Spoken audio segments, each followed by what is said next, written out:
কে আপনি? স্যার, আপনি যেই পুতুলটা অর্ডার করেছিলেন না, ওখান থেকে আসছেন।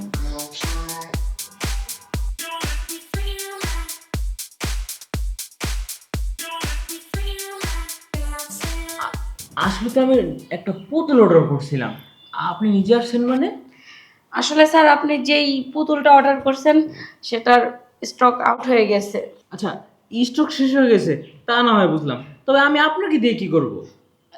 স্যার রিল্যাক্স, মানে আপনার যেই ডলটা অর্ডার করেছিলেন সেটা তো স্টক আউট হয়ে গেছে। হ্যাঁ। সেটা তো আরও 1 সপ্তাহ পরে আসবে। সেই জন্য আমি চলে আসছি। ওই 1 সপ্তাহ আমি আপনার এখানে থাকবো, বা আপনি যা যা বলবেন আমি তাতেই করব। কি বলছেন? ওই জল জল দিয়ে আমি যে কাজটা করবো সেটা কি এখন আমি এটা আপনার সাথে করব? হ্যাঁ স্যার, সেই জন্যই আমি আসছি। আবার যখন ওই ডলটা চলে আসবে আমি চলে যাব। ও, মানে কোম্পানির রিপুটেশনের জন্য আপনি এখন সার্ভিস দিতে চলে আসছেন। জি। যাক, ভালো হয়েছে, সমস্যা নেই। আমার এই পুতুলও পছন্দ হয়েছে। আচ্ছা, চলেন তাহলে আপনাকে রুমে নিয়ে যাই। ঠিক আছে, চলে আসেন।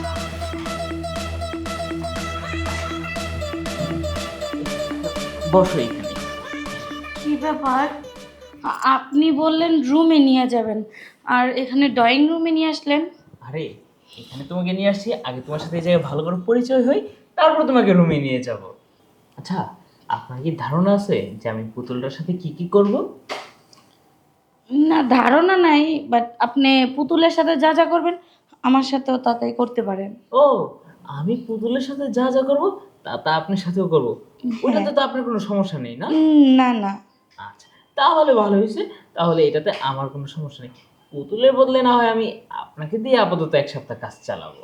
হ্যাঁ, পুতুল যখন 1 সপ্তাহ পর চলে আসবে তারপর আমিও চলে যাব, তখন আমার সার্ভিস শেষ হয়ে যাবে। আচ্ছা, আপনাকে কি একটু পার্মানেন্ট করে রাখা যায় না? পার্মানেন্ট করে রাখতে হলে তো কোম্পানিতে কথা বলতে হবে। ও, না, আমিও চিন্তা করলাম যে এই পুতুলের চাইতে আপনাকে পার্মানেন্ট করলেই মনে হয় বেশি বেটার হতো।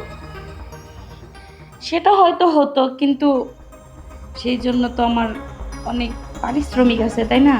তো আপনি টাকা পয়সা নিয়ে কোনো টেনশনই করেন না। আমার বাবার কারি কারি টাকা আছে। টাকার কোনো প্রশ্নই আসে না এখানে। শুধু জাস্ট আপনি যদি থাকতে চান তাহলেই হবে। সমস্যা নেই স্যার, আপনি ওই পুতুলের সাথে যা যা করতেন আমার সাথে তাই করবেন। জড়ায় ধরবেন, চুমু খাবেন, আরো যা আছে আর কি। এই শুনো, আমি কিন্তু মাঝে সাঝে পুতুল নিয়ে কুলে নিয়ে খেলে দুলে খেতাম, কিন্তু তোমাকে তো মনে হয় কুলে নিয়ে না, কিন্তু তুমি আমাকে কোলে নেবে, হ্যাঁ? না স্যার, ওটা আমি পারবো না, আপনাকে কোলে নিতে পারবো না। এই দেখো দেখো, তুমি না মাত্র না বললে যে পুতুলে সব কাজ করবে? স্যার, পুতুল তো আপনাকে কোলে নিবে না, পুতুলকে কিন্তু আপনি, সো সেম কাজটাও আমার সাথেই করতে হবে। আপনাকে?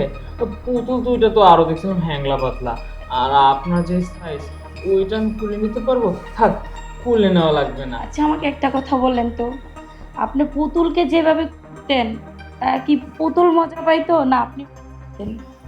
ও, পুতুল কি আর হবে, মজা তো আমিই পাইতাম। আর এখানে পুতুলকে শুধু ধরতেই পারবেন, কথা বলতে পারবে না। হ্যাঁ হ্যাঁ হ্যাঁ। আর আমি আপনার সাথে কথাও বলতে পারবো, আর আমার কষ্ট হলেও আমি বলতে পারবো, আমার ভালো লাগলেও আমি বলতে পারবো। এই যে এইখানেই তো মূল সমস্যাটা দাঁড়ালো, হ্যাঁ?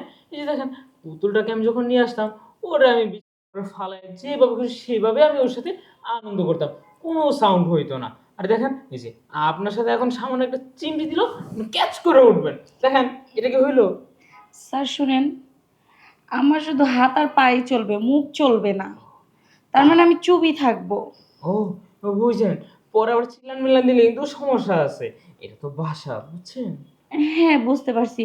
তা স্যার, এখানে বসে থাকবো নাকি কোথাও যাব? এই যে আমি আমার যখন ইচ্ছে হবে আমি নিয়ে যাব, কারণ পুতুল তো আর আমাকে কখন কিছু জিগাইতো না। আমার যখন ইচ্ছে হইতো আমি বেডরুম নিতাম, যখন ইচ্ছে হইতো ফ্লোরের উপরে শুয়ে পড়তাম, আর এই ছেলে সোফার উপরেই শুয়ে দিয়ে দিতাম। আর কি করতেন স্যার? আরো কত কিছু ইচ্ছে হইতো।